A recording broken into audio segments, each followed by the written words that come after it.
जय श्री कृष्ण। भगवान कृष्ण जब मानव शरीर धारण करके इस धरती पर आए थे तो मानव जैसे ही बर्ताव किया करते थे। भगवान का जिस भी रूप में अवतार हुआ है, राम के रूप में हुआ तो राम मनुष्य के रूप में थे, तो मनुष्य जैसे बर्ताव किए। भगवान मत्स्य अवतार में आए तो जिस रूप को उन्होंने प्राप्त किए थे उस रूप के हिसाब से ही बर्ताव किए। आज भी भगवान मानव शरीर धारण करके इस धरती पर आए हैं। आज क्या है? प्रेम की पाठ पढ़ा रहे हैं कि सभी से प्रेम करो, मैं स्वयं प्राप्त हो जाऊंगा।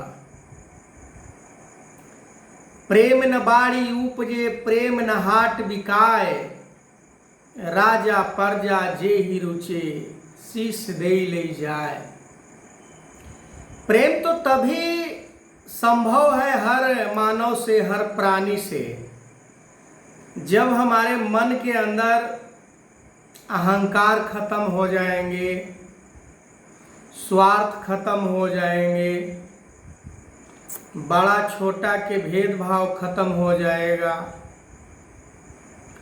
और ऐसे भी जब निराकार से साकार रूप में अवतरित जब भगवान होते हैं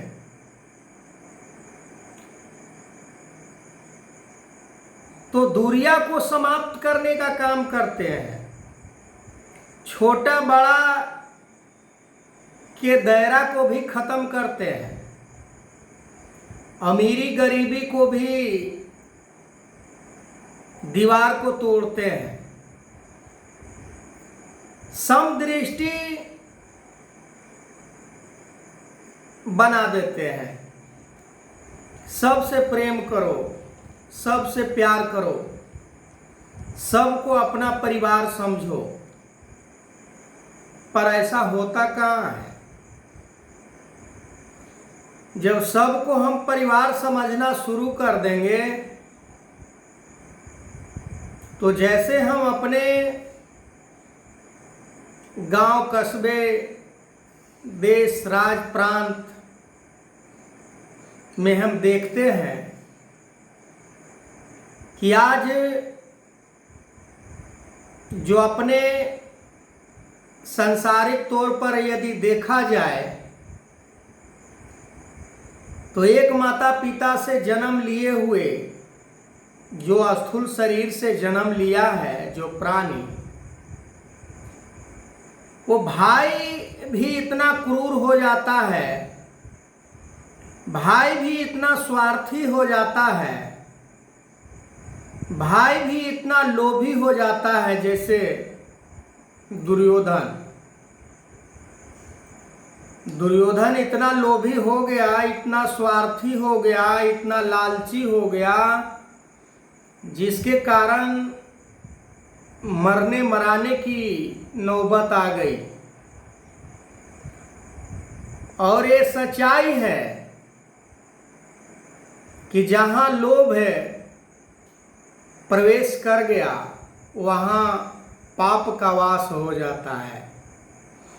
जहां पर पुण्य का काम नहीं हो सकता है, जहां लोभ लालच स्वार्थ प्रवेश कर गया तो फिर चाहे लाख कितना भी प्रयास कर ले, वहां पर दैविक गुण समाप्त हो जाते हैं। जैसे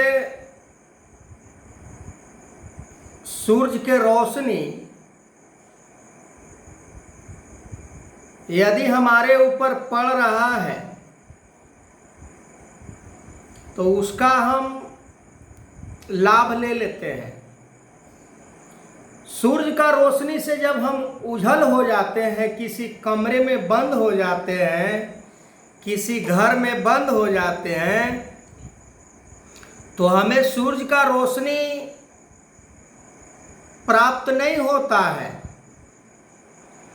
और मन में हम अपेक्षा करें कि हमें सूरज का रोशनी नहीं मिल रहा है। ठीक उसी प्रकार जहाँ पर काम, क्रोध, लोभ, मोह, अहंकार जब छा जाता है, वहाँ पर पाप का बसेरा हो जाता है। जैसे दुर्योधन के मन के अंदर ये सारी बात जब समाया कि अर्जुन को मैं कुछ नहीं दूंगा, सब मेरा है, कितना बड़ा पाप हुआ। युद्ध हुआ, लोग मारे गए, नाश हुआ, विनाश हुआ, फिर अपजस ही अपजस प्राप्त हुआ। यश की तो कहीं हिस्सा भी नहीं आता है कि दुर्योधन ने बहुत अच्छे कार्य किया था, धृतराष्ट्र ने बहुत अच्छे कार्य किए थे, अनेकों कौरवों ने अच्छे कार्य किए थे। जो भी वहां किया गया छल से किया गया, स्वार्थ रहित किया गया, स्वार्थ भरी भावना से किया गया, स्वार्थ में आकर किया गया। तो जहां पर स्वार्थ आ जाता है, मेरा पराया के भेदभाव समा जाता है, वहां पर फिर परमात्मा की बात यदि की भी जाए तो अच्छा नहीं लगता है। कान हमारा वहां नहीं ठहरता। जहां पर केवल स्वार्थ की बात चल रही हो, जहां पर केवल धन वैभव के ग्रोथ की बात चल रही हो, जहां पर भौतिक धन वैभव प्राप्ति की बात चल रही हो, वहां पर परमात्मा की बात कैसे भला किसी को अच्छा लग सकता है। परमात्मा को हम नथिंग भी कह देते हैं कि नहीं, परमात्मा क्या है? कुछ नहीं है परमात्मा। मैं यदि कार्य नहीं करूंगा तो परमात्मा क्या हमें दे देगा? पर उसे ये मालूम नहीं है कि एक पत्ता भी हिलता है तो परमात्मा के मर्जी के बिना नहीं हिलता है। हम श्वास भी लेते हैं तो परमात्मा के मर्जी से ही लेते हैं। चल फिर लेते हैं तो ये तो बड़ी बड़ी कृपा है। हम जितना श्वास ले रहे हैं परमात्मा के मर्जी से ले रहे हैं, पर हम इतना जड़ बुद्धि वाले मनुष्य बन जाते हैं कि हमें समझ में ही नहीं आता है कि मैं कर रहा हूं कि परमात्मा कर रहा है।